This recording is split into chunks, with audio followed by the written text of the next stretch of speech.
All right. So again, good morning, everyone. We're just trying to mute folks. I want to share a great welcome to everyone for being here today. And our soloist, Mary Rooker, a paint brancher for nearly 20 years, who's also a former worship associate and chalice dancer, will perform Stand Up. This song was written by Joshua Brian Campbell and Cynthia Erivo for the 2019 film Harriet. Harriet, the extraordinary tale of Harriet Tubman's escape from slavery and her transformation into one of Maryland's and America's greatest heroes. Tubman led hundreds of slaves to freedom and changed the course of history. Blessed be.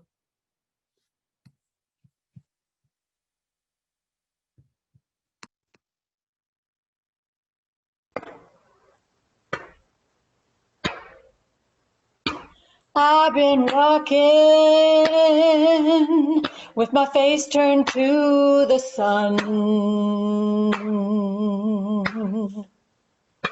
Weight on my shoulders, a bullet in my gun. Oh, I've got eyes in the back of my head, just in case I have to run. I do what I can when I can, while I can for my people. While the clouds roll back and the stars fill the night, that's when I'm gonna stand up, take my people with me. Together we are going to a brand new home. Far across the river, can you hear freedom calling, calling me to answer? Gonna keep on keeping on, I can feel it in my bones.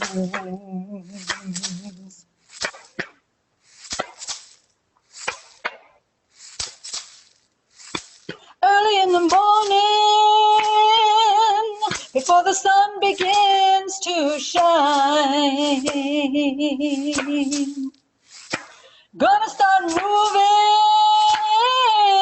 towards that separating line.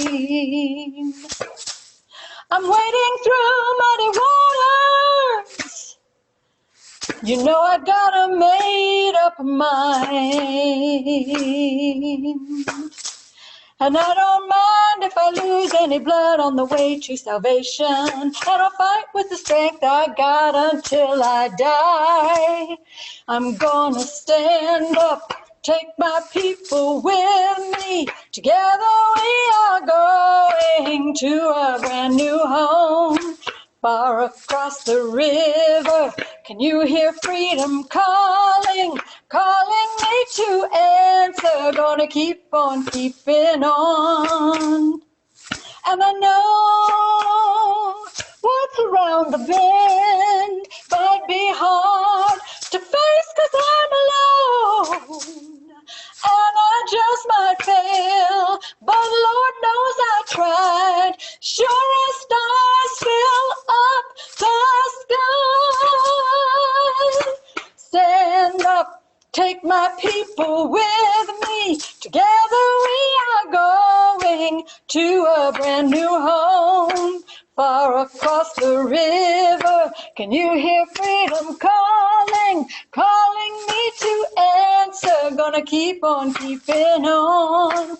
Yes, I'm gonna stand up, take my people with me. Together we are going to a brand new home.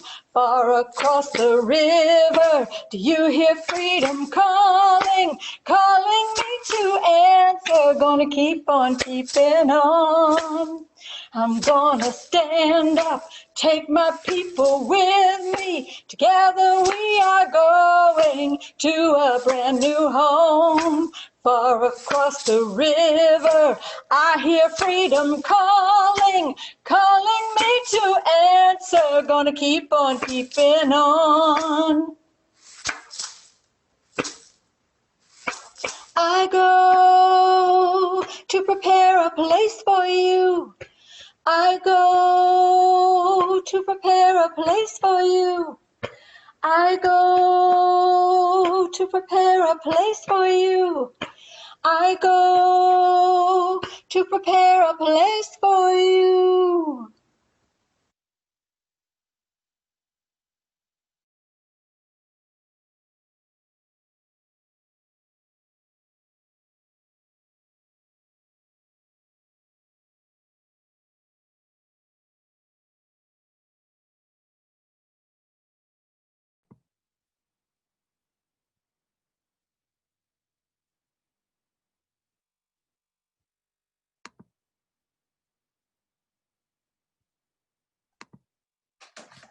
We are joyfully gathered together, even though we are in our own virtual space. Wherever you are on your spiritual journey, wherever your ancestors came from, whatever your race, age, gender identification, or political affiliation, whatever device you're being piped in on, we are glad that you chose to be with Paint Branch this morning. My name is Jeri Holloway, and I am one of 7 who participate on the Worship Associate team. Our team collaborates with the minister and staff for today's services. Today is my final service as a worship associate. It has been an honor, a challenge, and a joy to be a part of this team. Special thanks to Ebony, Mary, Keith, Phil, and Chuck, who assisted me through today's virtual challenge.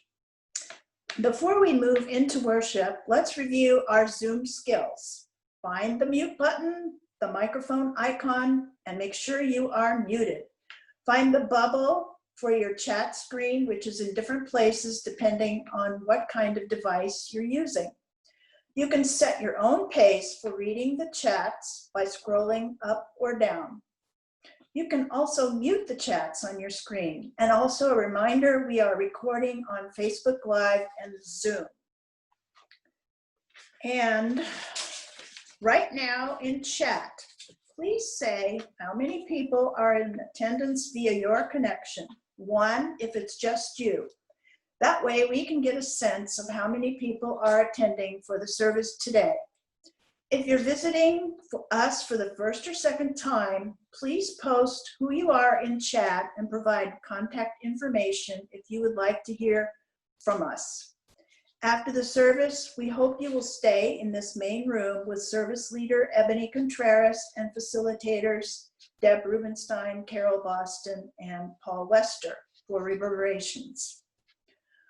You can also choose to go to a coffee breakout room after the service. And since we don't have a paper bulletin to look at and refer to, I am encouraging everybody to please study your online continuum. I highlight just a few of the very important facts coming up. The autumn auction, a definite need for a co-secretary of the board.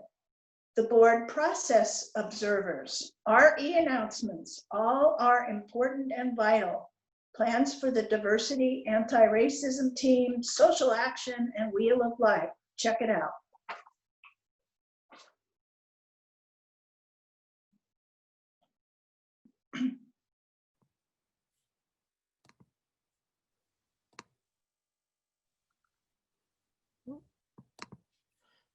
All right, beloved Paint Branch, good morning.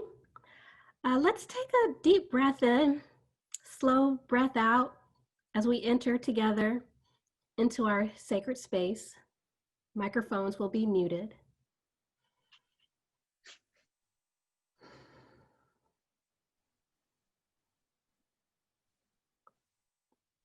This Sunday, we will go on a journey together. As a spiritual community, we will search for truth and meaning around race, humanity, and justice.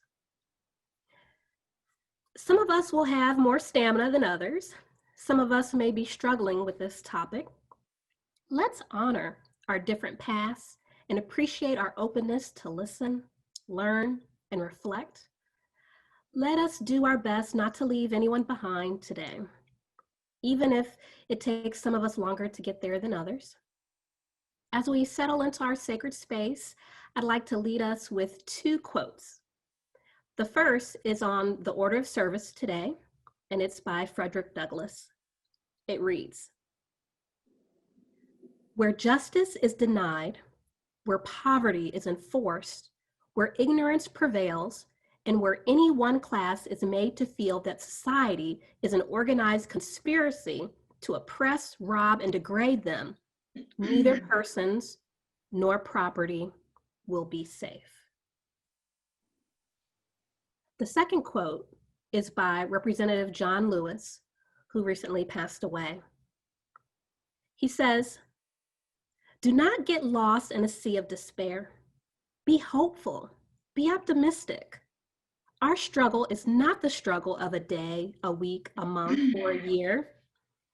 It is the struggle of a lifetime. Never, ever be afraid to make some noise and get in good trouble, necessary trouble." I now invite Jeri Holloway to light the chalice.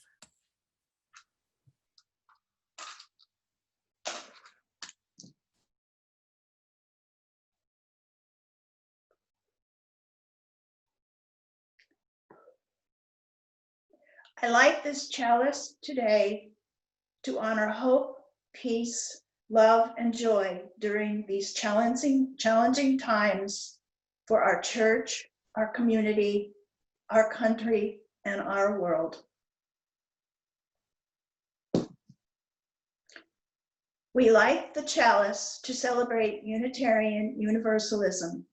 This is the church of the open mind, the helping hands, the loving heart, and the radiant spirit. Encendamos este cáliz para celebrar el unitarismo universalismo. Esta es la iglesia de la mente abierta, de las manos amigas, del amor, del corazón y del espíritu radiante.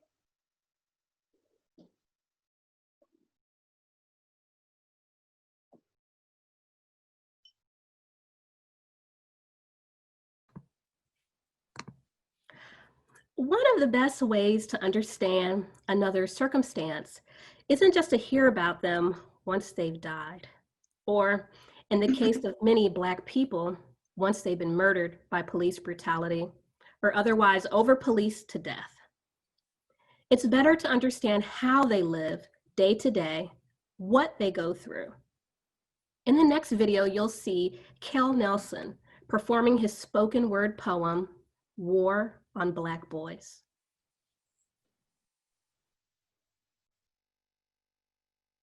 You ready to get fire?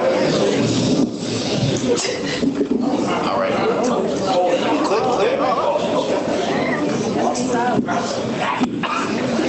You have the right to remain silent. Anything you say or do at this point will not really matter because your skin color has already confessed to the crime. All right.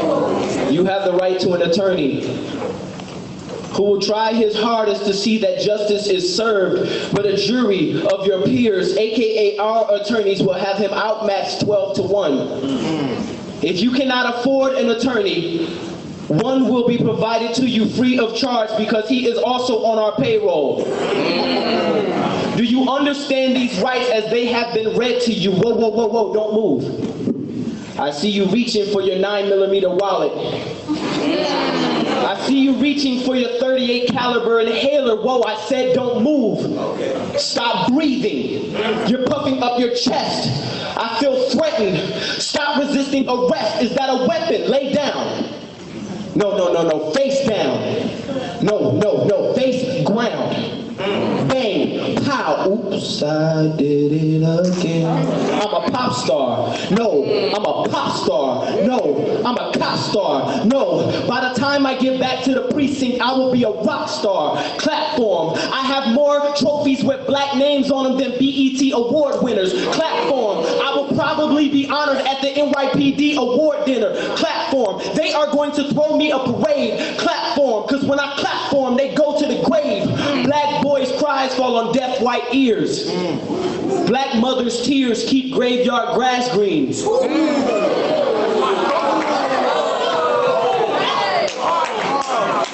Black mothers' tears keep graveyard grass green, and black men's bones are the gavel with which judges finalize false convictions. Wake up, black boys. It's time to declare war. I wonder if Trayvon Martin's mother, how she feels that her son is a household name and he is not a household body. I wonder if Freddie Gray's family can still say grace over their food even though their prayers could not stop the thief that robbed him of his last breath. I wonder when Tamir Rice died playing cops and robbers if he still saw the former more innocent than the latter. I wonder if black women feel closer to God because they're steady having to lay to rest their only begotten sons. I wonder if black people's skin got darker because we're closer to the sun, then how many years will it take us to grow bulletproof skin because we're closer to the guns? I wonder. Come on, baby. I wonder if black people's skin got darker because we're closer to the sun, how many years it will take us to grow bulletproof skin because we're closer to the guns. I'm tired. I'm tired of going to funerals where babies are being buried in boxes bigger than the ones they used to put their toys in. I'm tired of not being able to say, see you later to my friends. We're steady practicing our goodbye words to each other. I'm tired of not being able to tell my girlfriend, let's wait until we're married. I'm scared she will walk down the aisle and see me in a box before she sees me in a tuxedo. I'm tired. I'm tired. I'm tired. I'm tired because I'm forced to stay woke in a society whose laws are written as lullabies to black people. I'm tired. I'm tired. I wonder if America will be alarmed when she wakes up and sees black folk ain't sleeping no more because the American dream is the African American nightmare. I'm tired. I'm tired. I'm tired because I'm forced to stay woke. And if I finally go to sleep, I might stay asleep forever.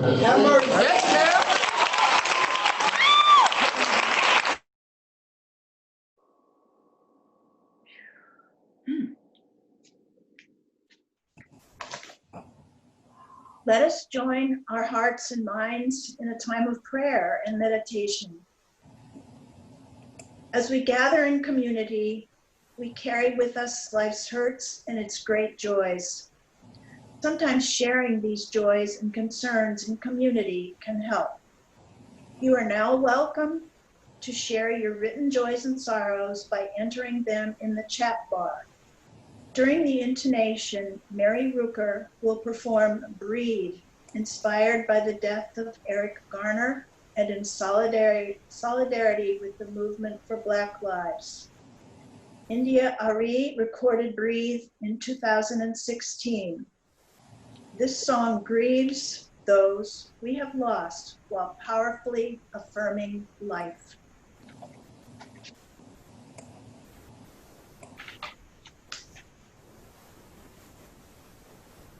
Sometimes you just can't believe the things your eyes see. So much injustice in this life, and it's happening right on your TV screen. So you drop to your knees and you're praying because you can hear him saying he can't breathe. And it's also overwhelming because there's nothing you can do to help him. Continue to breathe, continue to breathe in times like these. That's what your heart is for. Continue to breathe, continue to breathe in honor of your brother. That's what your heart is for. There's always someone trying to take someone's power away. The history of the world is violent. Will it ever change? Now we're living in a time where you just can't hide. There's a camera in every hand. It's not elusive, even when they treat you like you're useless. We know what the truth is. Continue to breathe, continue to breathe in times like these. That's what your heart is for. Continue to breathe, continue to breathe in honor of your brother. That's what your heart is for. Fight for your life. Fight for your life in the face of a society that doesn't value your life. For the men in your life, for the boys in your life, for your brothers, for your fathers, for the ones that came before us, for the future, for the future, for the future, for the future.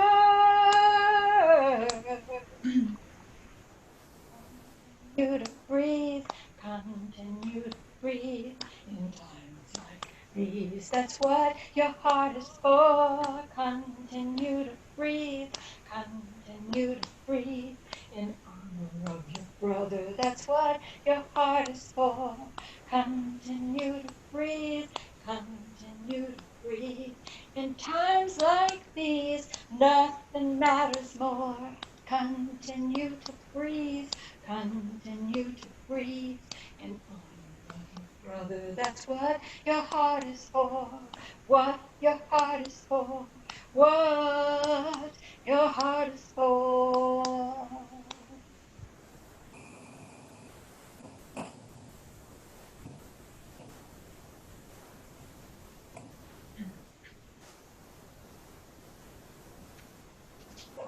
Let us take a moment to acknowledge all that has been shared, as well as those joys and sorrows that remain unspoken and yet are on our minds and in our hearts. May we hold all these and one another in love and kindness so that this congregation may be a source of strength and comfort, courage and hope in the days and weeks ahead.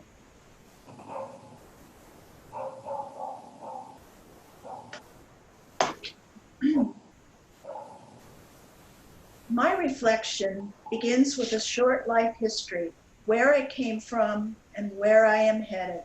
I grew up in the 1950s and 60s in Lenox, California, a small, predominantly white, working class community in Los Angeles County. The schools, church, and community groups I attended were white with the exception of a few Mexican and Japanese Americans. In 1963, I went off to college, attending the University of Southern California in Los Angeles. The campus population was predominantly wealthy white children. I was a very middle-class music education major. Communities around the campus were mostly Black. My first 4 years on campus included very few Blacks in my classes. Mostly only star football players were visible. Both Mike Garrett and O.J. Simpson were during that era. My 5th year at USC in fall of 1967 was dedicated to student teaching. I was assigned 5 elementary schools in Los Angeles Unified School System. I traveled to a different school each day. Each school had a different population, socioeconomic status, and racial makeup. My favorite of the 5 schools was 36th Street School near the campus. This was my first experience with Black children, teachers, and administrators. I believe it was a positive achievement for both my students and myself. They loved their special music time, and it developed my confidence as a fledgling young student teacher. I valued these children and our times together. And it was a surely new experience for them to have a young, inexperienced white teacher. I was experiencing Black lives through music. During the spring semester of 1968, I was assigned to Bret Harte Junior High School, a predominantly Black school in South Central Los Angeles. I coached small string ensembles and sometimes got to even conduct the orchestra. Junior high students presented a new, unique challenge. Students and teacher eventually learned to respect and understand each other. Sadly and tragically, my last day at Bret Harte was on April 5th, 1968. Martin Luther King was assassinated the night before on April 4th. The LA City Orchestra Festival was canceled and the school system closed. My students' hearts were broken. The impact of this event was traumatic. I cried along with them as we all left the closed building. I vividly remember that day of over 50 years ago. As I ponder my memory, I don't think I really understood the pain that my students felt. They had lost a hero and a legendary leader. It saddens me today to realize I did not acknowledge my white privilege. I often thought those early student teaching experiences helped prepare me for my future in Prince George's County Public Schools in 1969. I was hired to teach elementary instrumental music in 5 schools in the central part of the county, all located near the DC line. My 5 schools were majority Black students, teachers, and administrators. Relocating to Maryland, going to 2 schools a day, meeting new teachers and students was certainly a personal challenge. Throughout my teaching career, my students and I shared music, life, failures, and successes. We traveled together through staff integrations and later court-ordered busing in 1973. I have many fond memories of those times, but also probably just as many memories of my mistakes. Thinking back, I never realized how the busing affected my Black students. I now wish I could speak with them, be able to understand what was happening in their personal lives, their feelings, the inner anger and the fear that they felt as they were bussed off to those white schools. I taught in many schools in Prince George's County for over 30 years. I continue to share teaching friendships through Alpha Delta Kappa, a professional honorary organization for women educators. Over the years, the racial makeup of our chapter has changed. My friends in ADK have been an integral part of my life. We can have a very comfortable dialogue as we share our concerns on justice, police brutality against African Americans, and racial equality. The past few months have kept us all socially isolated. Living alone has left much time for thinking, reminiscing, and reflecting. After living in Prince George's County for over 50 years, I thought I had no racist attitudes. I now realize there are surely subtleties in my thinking or speaking. I must think carefully before I speak. The drama that unfolded after the killing of George Floyd demonstrated the racial anger in our country. It has also prompted citizens from all walks of life to participate in peaceful demonstrations. I sat by myself watching the John Lewis Memorial Service from beginning to end. At the conclusion of President Obama's eulogy, I became inspired to get into some good trouble. My liberal neighborhood of Old Greenbelt has held several demonstrations for Black Lives Matter. I'm certain that some Greenbelters do not accept that idea. My neighbors have said things in the past that made me think, now it's my time to speak. I will speak up with diplomacy, and I will speak up, have uncomfortable conversations with white neighbors and longtime white friends in California. My goal, to create thoughtful conversations with my neighbors, one day, one person, and one neighborhood at a time.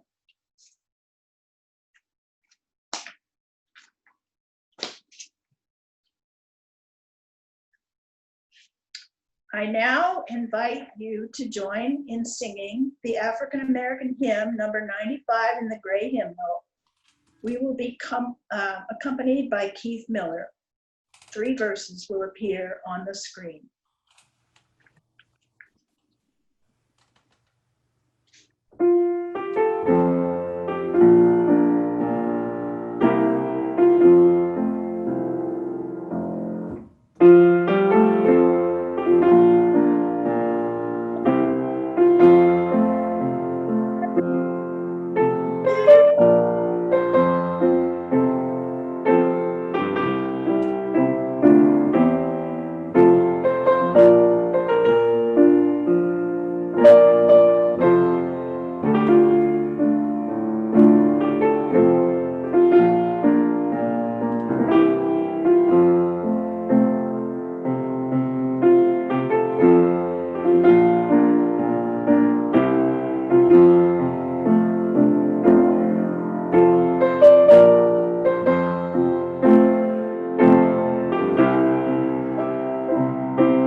Thank you, Keith.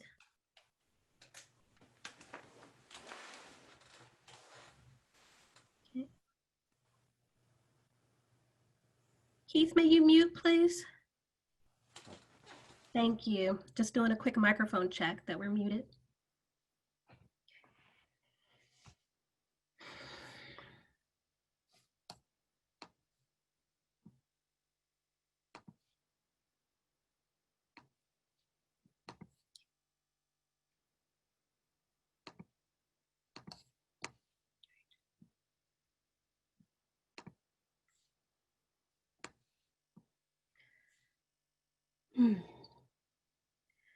Black lives matter.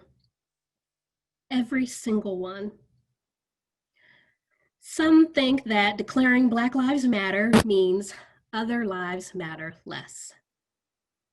Not so. It's a myth. But fear does crazy things to some people, or rather, fear makes people do crazy things. Strangely enough, at least for me, what I call crazy, some call patriotic. 2 weeks ago, our Black Lives Matter banner was vandalized. I wonder if those who did it call their actions patriotic. Let's dig into this a little bit. To say our Black Lives Matter banner was vandalized is vague, too vague.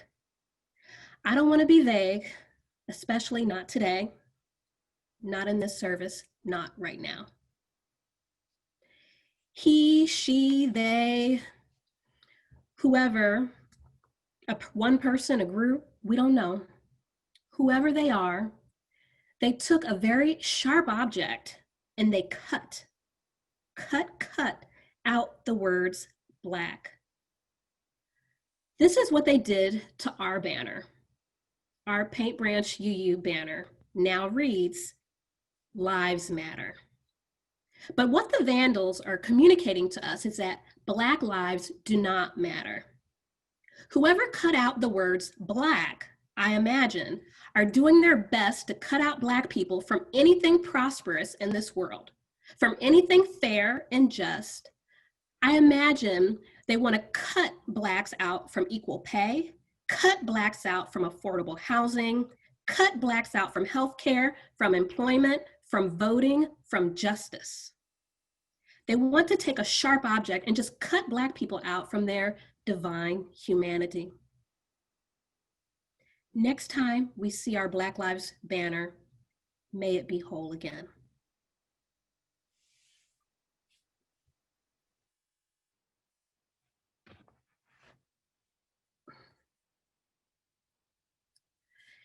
This is also clearly about our first and second principles. The first principle, the inherent worth and dignity of every person. Right now, Black people, people of color in general, we do not experience our inherent worth and dignity in the United States of America. This is why we have to shout out and demand. This is why we need to remind others that Black lives matter, because too many have clearly forgotten, or they just don't care, or why they think that maybe valuing Black lives somehow takes something away from themselves. So they feel the need to hoard the value of life and give Black people nothing except knees on our necks, 7 bullets to our backs, and murder in our own homes. A death sentence for jogging while Black. Our second principle, justice, equity, and compassion in human relations. We have systematic, institutionalized racism in our country. We have unconscious bias and blatant bias, psychological issues with our identities, a scarcity mindset. We have what many scholars call the new Jim Crow, which is modern day slavery, mass incarceration, police brutality, and court decisions and policies that strip many colored people from the right to vote, the right to feel safe. This new Jim Crow has replaced the old Jim Crow laws of the late 19th and early 20th centuries. Those laws that enforce racial segregation, disenfranchised, and removed the gains made by Black people after the American Civil War. So we've got problems, all of us. People of color bear the brunt of it. This is why we have to continue to declare that Black lives matter, because Black lives continue to get the short end of the stick. Again, when it comes to our second principle of justice, equity, and compassion in human relations. You know, people in prison right now in California, in the year 2020, they've been trained as firefighters. And you know, we have these fires going on in California right now. We have inmate firefighters, people in prison who are trained to be firefighters, who are fighting these fires. They get paid an average of $3.63 a day. They earn an extra $1 if they get deployed to an active fire. This is modern day slavery. It's not right. A CNN article recently said that despite these inmate firefighters' extensive training and heroic efforts in times of crisis, these same inmates are often denied roles in fire departments after they're released because of their felony records. So when they get out of prison, they can't get a job doing the same thing. They were good enough to do it for slave wages, but not good enough once they've paid their debt to society. What sense does that make? The system is set up to force them to fail, to come right back to prison to legally work slave wages for those in power. The CNN article has a headline. It says, California faces an inmate firefighter shortage because the state released them early due to the pandemic. And I'll place this headline and the link to the article in the chat box a little later. But the headline implies that inmates should not have been released because now we don't have any slave labor to put out our fires. What if the headline focused on how the inmate firefighters earned less than $4 a day? What if the headline focused on the fact that most of them will never qualify to be firefighters once they get out of prison, despite having the qualifications, because there's laws in place that continue to punish and disenfranchise them? Inmate firefighters are putting their lives at risk to save homes in neighborhoods they probably would never be welcomed into. $4 or so a day. That amount of wages says that those in prison, who are disproportionately people of color, as we know, that their lives matter so little that for them to risk their life in an actual fire is worth only $1 more a day. This is America, 2020, right now. Fortunately, California's governor recently passed a bill that will give some inmate firefighters a chance, not a guarantee, but a chance to have their records expunged. But it's still too little, still not enough. Black lives need to matter. Dr. Martin Luther King Jr. said, and I quote, "Laws cannot make a man love me, but they can keep him from lynching me. And I consider that as pretty important also." If this was a high enough bar for Dr. Martin Luther King Jr., then I agree. We need the laws to back up and support everything we've been protesting about these last few months.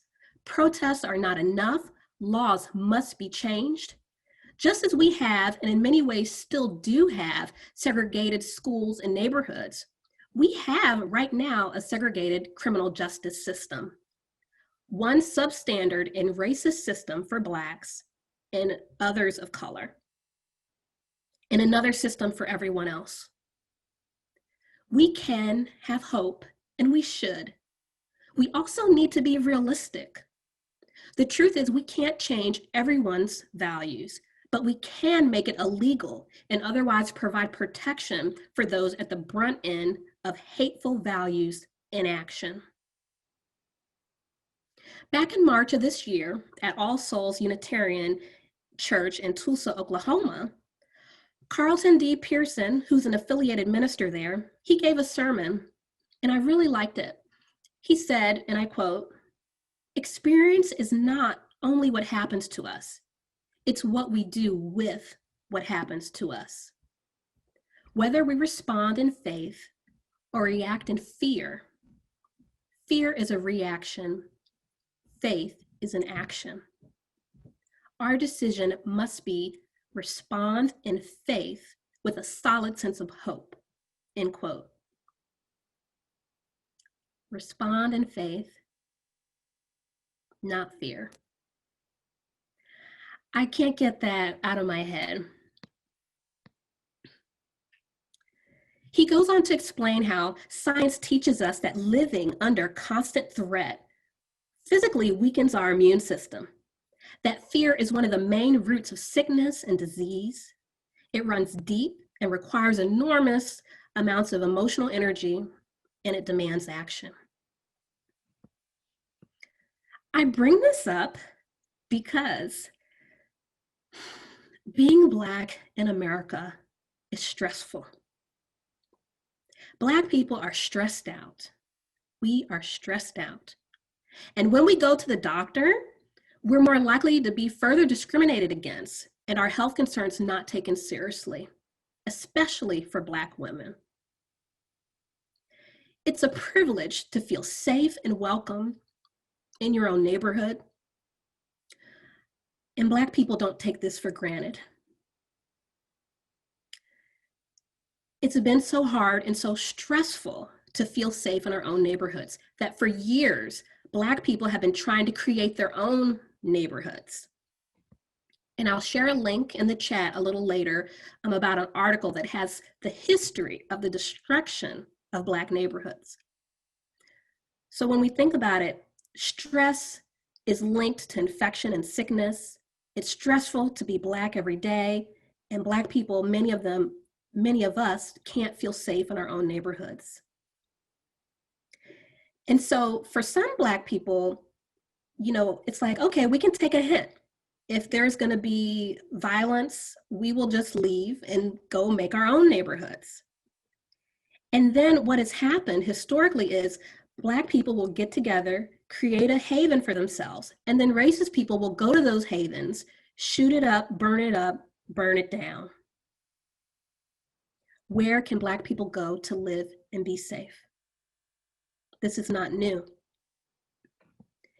In 1855, New York's Seneca Village was largely a Black neighborhood. In 1898, there was a racially integrated city of Wilmington, North Carolina. 1921, there was Tulsa, Oklahoma's prosperous Greenwood neighborhood. All these neighborhoods Black people created as havens were terrorized. They were bombed and burned to the ground by racists. There were other instances I haven't mentioned where Black communities were torn to pieces, or its residents otherwise were forced to give up what they had worked so hard to create. Many residents killed and made homeless. The hope for a safe neighborhood haven for Blacks hasn't died, however, but I worry about this since Black neighborhoods don't have a good track record of lasting success in the United States. And I'm specifically referring to something recent called the Freedom Georgia Initiative. So just a few months ago, a group of 19 Black families bought 97 acres of land. Why? To build a safe city for Black people in Toomsboro, Georgia. And I'll put a link to that as well in the chat box. But I worry about that. Will they get tore down, shot up? Will eminent domain legally bring them to their knees, like all the others? Racists don't want Black people to feel safe or free. Racism is a pandemic. The stress of being Black is indescribable and generational. Black people are tired. We have modern, Day lynching and new Jim Crow making a mockery of our first and second principles of Unitarian Universalism. And history has not been kind to Black people. Racism is so powerful that people who don't think they are racist can be racist and don't even know they are racist. Just the word racist makes many of us feel pain, very uncomfortable. That is the power racism has over people and over our country. It can be invisible, it can be overt, but it's always damages and it always destroys. It's so powerful that it's not even limited to Black people. Any person of color is at risk to be hurt or killed by it, to have their babies snatched from their arms before being locked in cages, to having their land ripped away, put on reservations, and fed lie after lie, false hope, to Puerto Rico, Puerto Ricans being treated like second-class Americans because they are primarily colored people. Racism is cruel. Racism is deadly. Racism is the opposite of everything we envision to be as Unitarian Universalism.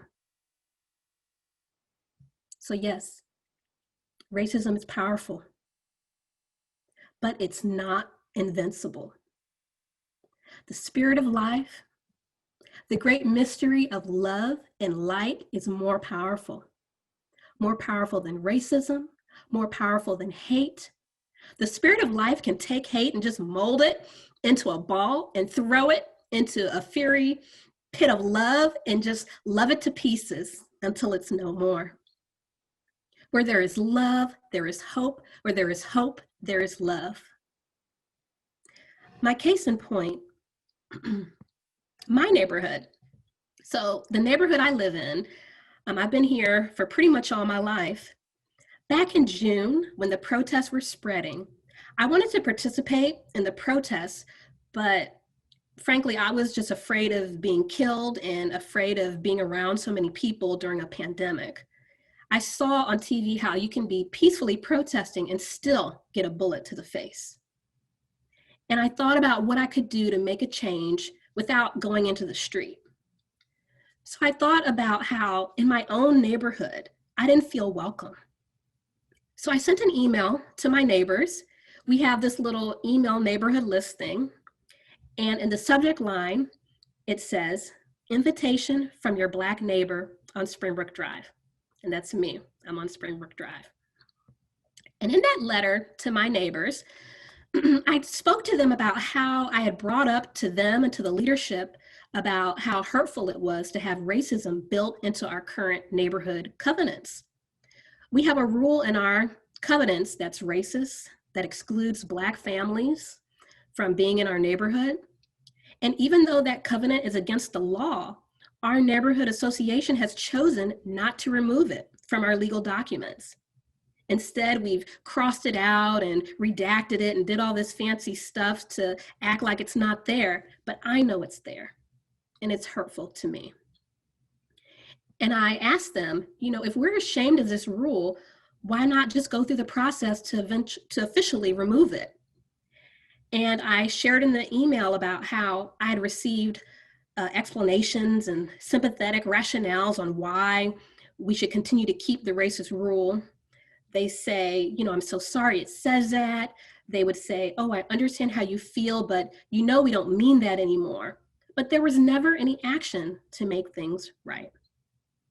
So in that email, the last thing I said was, I would like to invite you to make the world a better place for people of color, to start with your own neighborhood, to remove this exclusionary and racist rule from our covenants, because it'll help our neighborhood be more welcoming and inclusive. One person doing the right thing matters. One neighborhood doing the right thing for its community matters. All this has ripple effects that will make the world a better place, one person and one neighborhood at a time. So I sent that email out, and within 15 minutes, I got a couple of responses. Within an hour, I got a few more. The next day, there were like hundreds, some from the same people, There was a lot of discussion going on, and I read through every single one. There was zero negativity. Everyone was supportive, and I was just shocked. And I've been around a lot of neutral white people, very nice, very friendly, very neutral white people.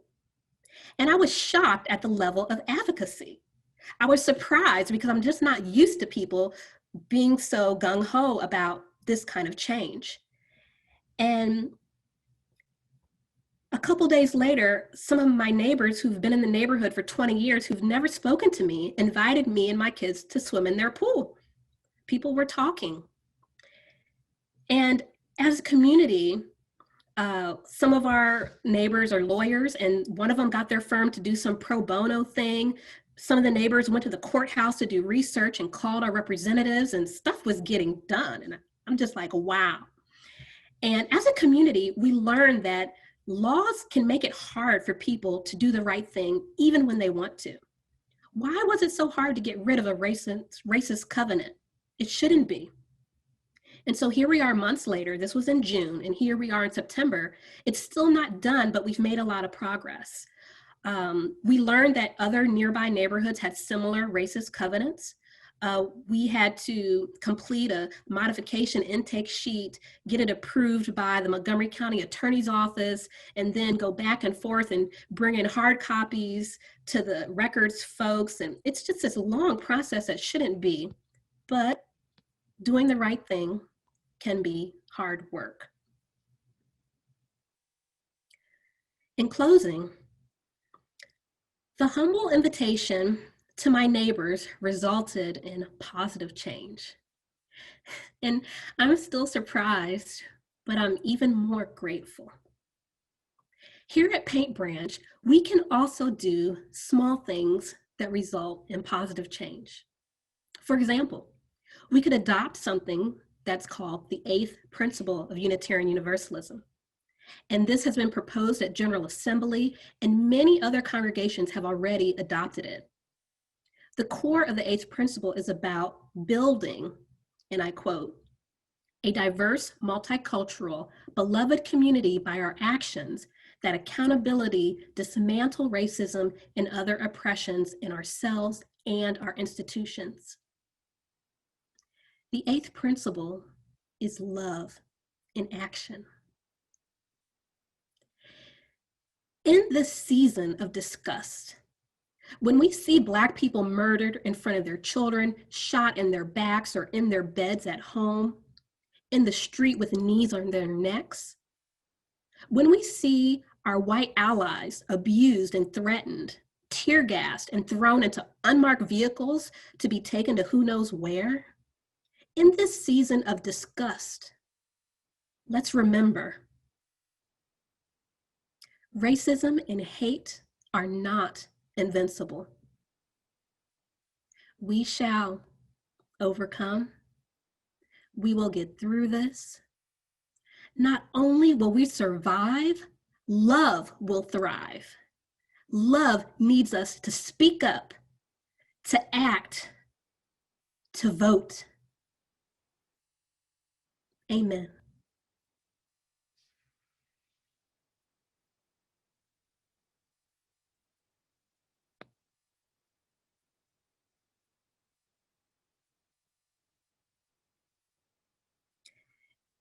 Looks like you're muted, Jeri. Okay, now I'm not. All right. Thank you so much for your very powerful words. I'm getting very teary as I try to say this. The mission of this church carries on in these uncertain times and is more important than ever. We are grateful to have the financial support of our members and friends. Please give as generously as you are able. This Sunday's offering can be received using several methods that will be listed in the chat bar. Online donations through Breeze or via text, and as I do, the old-fashioned way of mailing my donation to the church. During the offering, you will see and hear the a cappella choir Shades of Yale, singing their exclusive arrangement of Amen and We Shall Overcome. Shades of Yale was formed at Yale University in 1988. Their music reflects the culture of Africa. For this recording, over 50 alumni of the group joined for this special performance produced in May 2020.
We shall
All right, everyone.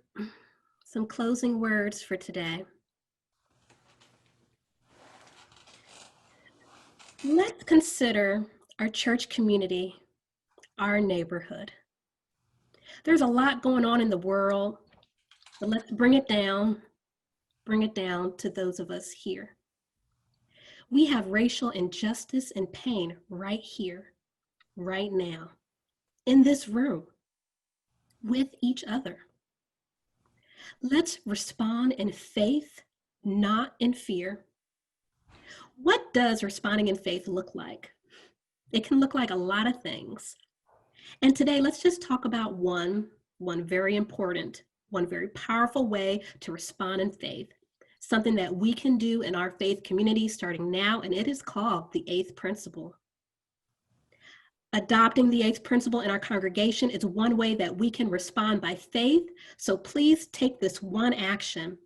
After service today, visit the website, theeighthprincipleuu.org. I will put that in the chat box so that you can learn more. Just click on it. You can put it in a new tab. And as I shared, many congregations have already adopted this, including the UU of Silver Spring, the UU of Columbia, All Souls in DC, many, many more. The eighth principle website that I'll put in the link in the chat box for you, the website says, and I quote, "The eighth principle came from a feeling that we need something to renew our commitment to this work, to hold ourselves accountable, and to fulfill the potential of our existing principles." End quote.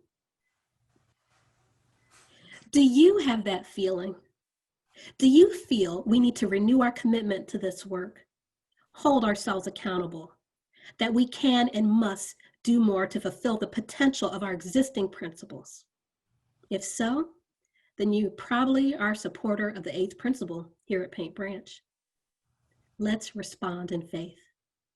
May it be so.